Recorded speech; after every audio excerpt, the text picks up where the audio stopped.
3 years. Yep. It feels like... Feels like we're just getting started, quite frankly. I mean, look, time flies when you're investing in people and transforming our city as we have known it. From the very beginning, I said that we're going to build stronger and safer and more affordable communities, and we're well on our way to do just that.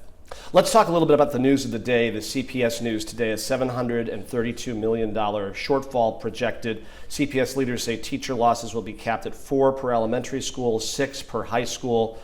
How do you read this? People see their tax bills going up, and now they're seeing they're going to get less back from it from their kids' schools. Well, as you know, I've invested more in our public schools than any other administration. Last year, I released $500 million into our public schools to hold them harmless. Right now, we have an unfair, unequitable distribution of resources that, unfortunately, all of our school districts are suffering from. The state of Illinois has to do a better job coming together to fund our public schools. Look, at a time in which affordability is the top issue for people, at a time in which the Trump administration is gutting our public accommodations, this is a time for Democrats to lead in Springfield to fully fund our schools. We know $3 billion, and I'm rounding down, $3 billion roughly is what the entire state should have for its public schools. The city of Chicago rightfully deserves its share of that, which is roughly 1.2 or as much as $1.6 billion. The General Assembly and the governor have to act for the sake of working people. Our public schools deserve to be fully funded. Do you think this storyline is poised to change? I certainly hope so, right? I mean, again, at a time in which affordability is a major concern of working people across the state of Illinois, and more specifically here in Chicago, I've done my part to invest in our public schools. I've done my part to invest in young people. As you know, we hired over 31,000 young people just last summer for summer jobs, and our Youth Shy Works operation is going to continue to grow. And again, I put forth $500 million into our public schools, the most amount from any mayoral administration. And the General Assembly and the governor have an opportunity to fully fund our public schools because, look, our teachers, they matter. Protecting Black student success matters. Protecting the immigrant community matters. I mean, these are important investments that we have to secure at a time in which President Trump has demonstrated a great deal of animus towards working people. So I'm going to continue to work with the Board of Education. As you know, we're moving towards a fully elected school board. I'm going to continue to advocate that Springfield fully invest in our public institutions, especially now. Your relationship with the governor and the General Assembly, how would you frame that right now? Yeah, I mean, it's a working relationship, right? I mean, friendly? I mean, at times, right? But, you know, there are tense moments, but iron sharpens iron. There's no debate here in terms of the ideological spectrums that exist within the Democratic Party, right? There are those of us who have a strong value system that's aligned with working people. And then there are those, of course, within the party that have more of a conservative bent. And so you think the governor's in that camp? I'm saying that the party as a whole, right? What I'm saying is that the relationship is a working relationship. You know, we've secured $65 million for our One Shelter System initiative, where now we do not have a waiting list for families, right? We've rectified that. We have secured resources for our 911 operations, protecting video gaming, right? So there are a number of things that we've worked together on, and we certainly have worked together to protect the city and the state from Trump's terror. But what's going to be required in this moment is not just simply, you know, friendly conversations and hand holding. We're going to have to roll up our sleeves and do the hard work to make sure that working people are fully invested in. Look, the state of Illinois admits that that we have to generate more revenue to invest in public accommodations. The governor spent his own money to pass a progressive form of revenue, right? So I know there's value alignment, but there's no better time than now to ensure that the progressive revenue, whether it's a tax on billionaires, whether it's a digital ad tax, these are progressive revenue ideas that the entire state of Illinois, can get behind, and we certainly want our fair share when those forms of progressive revenues are passed. I saw your release this morning on the CARES program, but I want to take you back to 2023 when you promised to quadruple the number of care teams, but in the end, only one was added. Why did it sort of die on the vine, and now why is it the time to have it come back sort of in a big way? Well, it's not dead, right? It's alive, right? The fact of the matter is, when Mayor Harold Washington died, there were 19 mental health clinics. When I was sworn in, we were down to 6. We have reopened mental health clinics, and mental health clinics that are publicly ran. With unionized jobs, and people are taking advantage of those services. The CARE program, the Crisis Assistance Response Engagement Program, it was not a citywide operation. We just expanded it to make sure that it is a citywide operation. And then furthermore, we passed the first of its kind, the SMART tax, the Social Media Amusement Responsibility Tax. That's a dedicated stream of revenue that's going to go right towards mental and behavioral health care. And that tax on the wealthiest big corporations in our country is now a revenue stream that the state of Illinois is looking to mimic. But why did it sort of get decelerated? You promised to quadruple the number in 2023, and only now in 2026 are we seeing this sort of booster shot. Here's what we promised, that we would expand it. We did it. We did it. We've expanded it. As of today, you mean, or in months past? Well, and we didn't just get here in a vacuum, right? There's a gradual increase over time. Here's what I can tell you. There were 19 mental health clinics when Mayor Harold Washington died. We were down to 6. We have reopened 3 of them. The CARE program was a pilot program that was only concentrated in certain parts of the city. We've just expanded that. That's a good thing. That is a promise made and a promise kept. And we're going to continue to make sure that mental and behavioral health care services are prioritized, so much so that I'm the only administration in this entire country to pass a tax on the ultra wealthy that is dedicated towards mental and behavioral health care. I would consider that an incredible boost. And it's a campaign promise that I made, and it's certainly one that I kept. As far as elsewhere on the health front, the CDPH boss voluntarily returned tens of millions of dollars in COVID-19 grants that could have gone to improve health outcomes across the city. What happened there? Well, look, each department has its autonomy over its budget. There's a process there that I do believe that we have to rectify. We're going to make sure that these processes moving forward are fully aligned with what the people of the city of Chicago deserve. So that shouldn't have happened. If you had a mulligan on that, you would have done that differently. Well, look, it's clear that we're making investments in mental and behavioral health and public health. But on that in particular, though. Well, what I'm saying is that it's clear that I've made investments in public health care. Of course, we want to make sure that we're maximizing those investments. And Dr. Ige terminated over 24 CDPH employees last fall, but you had said you were going to draw the line against layoffs. What happened with that? Well, as you know, there have been severe cuts from the federal government.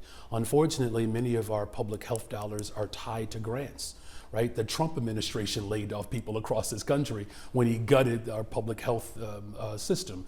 And it wasn't just that. Of course, we know he has gutted and he's dismantled the Department of Education. He doesn't believe in environmental justice, right? So this is a direct result of the largest upward transfer of wealth into the hands of the ultra rich by the Trump administration at the expense of healthcare. And that's why I passed the Social Media Amusement Responsibility Tax, so that we can ensure that we're generating revenue from these big corporations to respond to the needs that working people have. Where does that stand right now?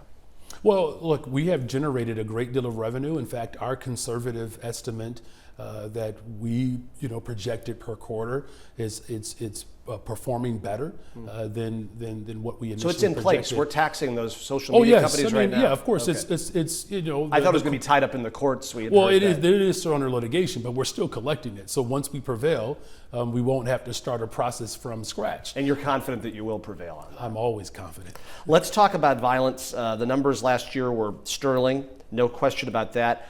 You had said last year when we sat down that, hey, once people realize that crime is coming down, my poll numbers will probably come up. And your numbers have come up a little bit, but how would you describe where we're at with this trend line right now? Numbers ticking up a little bit, still historically better than we've seen, much better than we've seen in decades past.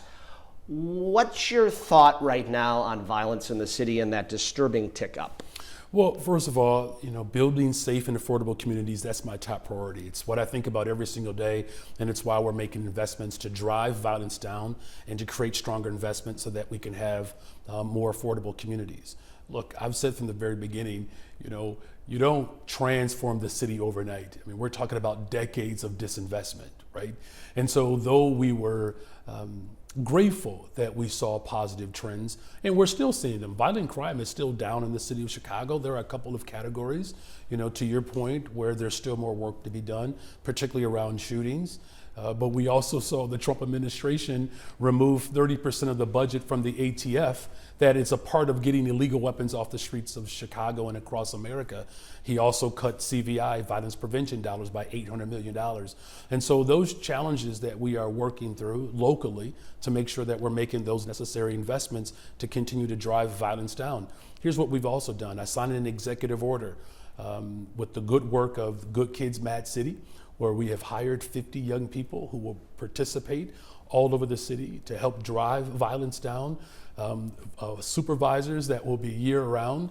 We're going to continue to invest in youth employment, behavioral health care services, and making sure that our Detectives Bureau has all of the resources that it needs, of course, to hold people accountable. So look, there's a lot more work to be done, but to your point, no other mayor in modern history can say that they led at a time in which we have seen and experienced historic decline in violence, a 60-year low.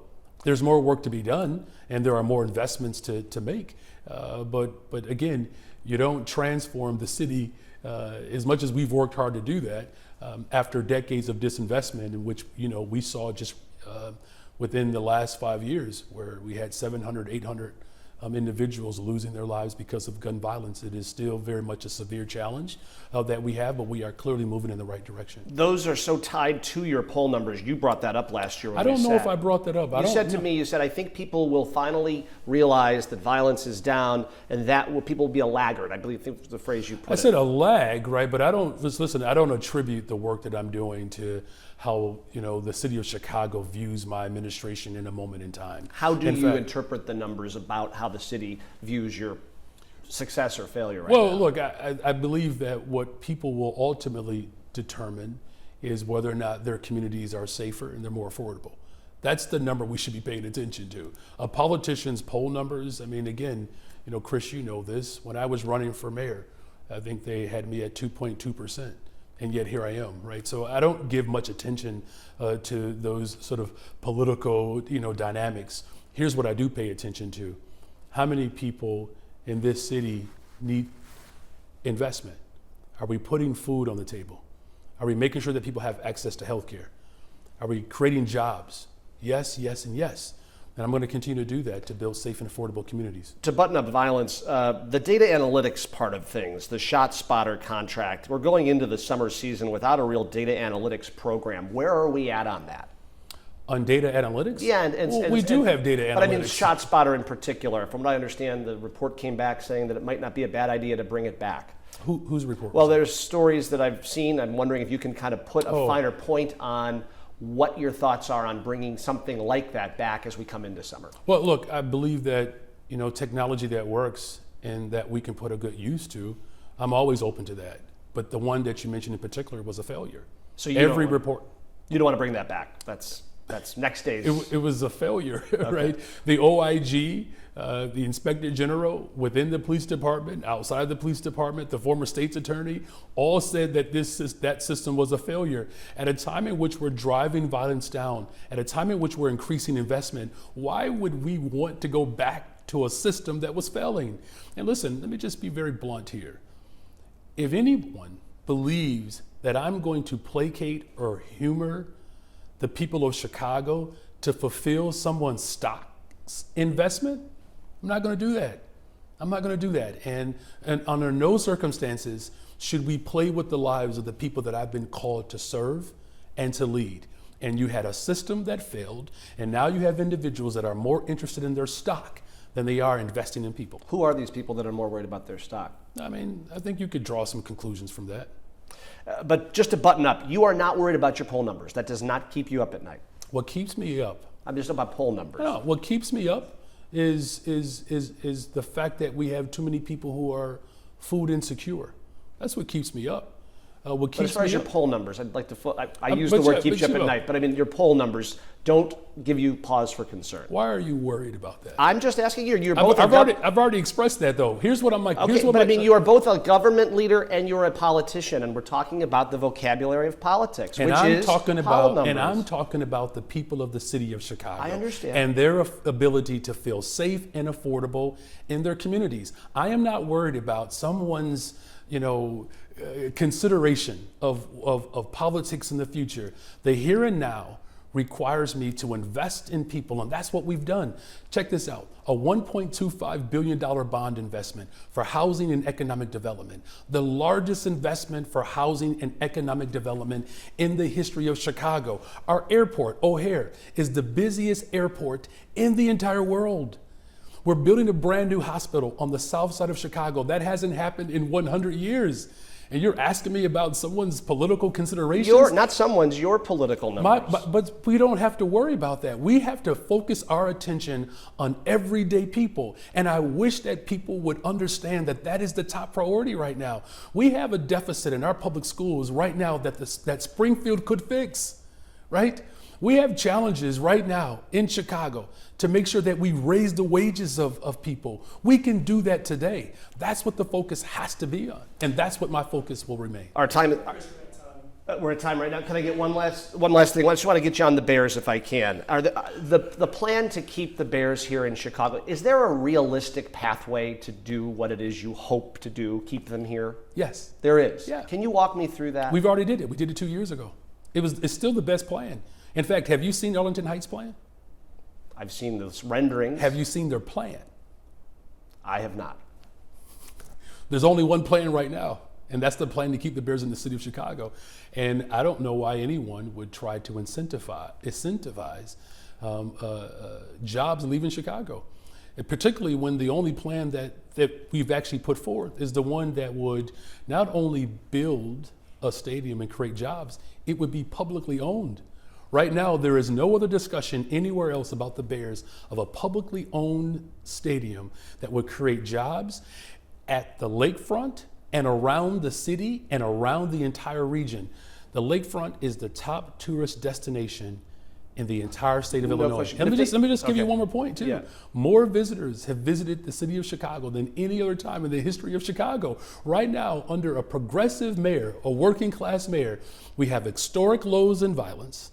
We have more investments on the west and south sides than we've ever experienced. Lincoln Yards, the 78, two places that have sat desolate under multiple administrations, and development is happening in those communities. There is no better place to invest in right now anywhere in the country than the city of Chicago and the lakefront. And the fact that there's no plan for anywhere else, there's only one plan to consider, and that's the plan that's going to keep the Bears in Chicago. If I can just get a follow-up on. Okay, very you. good. Mayor, Appreciate thank you. you. Great to see you. Man.